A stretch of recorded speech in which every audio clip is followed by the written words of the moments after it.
Sympathy కోసమా? నువ్వు ఇలాంటి డ్రామాలు ఎన్నాడినా కూడా ఆంధ్రప్రదేశ్లో ఉండే ప్రజలు అంత అమాయకులేం కాదు.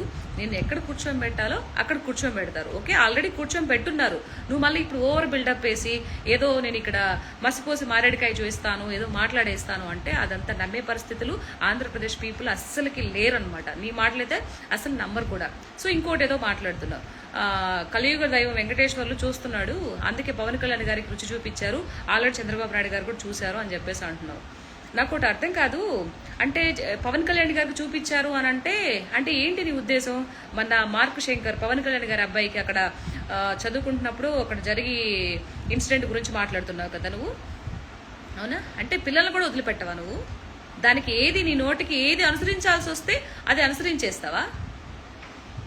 సరే, ఓకే, పవన్ కళ్యాణ్ గారు సరిగ్గా లేరు కాబట్టి కొడుకు జరిగిందని అంటున్నావు. సో అక్కడ చాలా మందికి జరిగి చాలా మంది ఇబ్బంది పడ్డారే. పవన్ కళ్యాణ్ గారి కొడుకు ఒక్కరికే జరగలేదా అక్కడ? మరి వాళ్ళు ఏం చేశారు చెప్పు సమాధానం. నోరుంది కదా అని చెప్పేసి ఇష్టం వచ్చినట్టు మాటలు మాట్లాడు మాకు.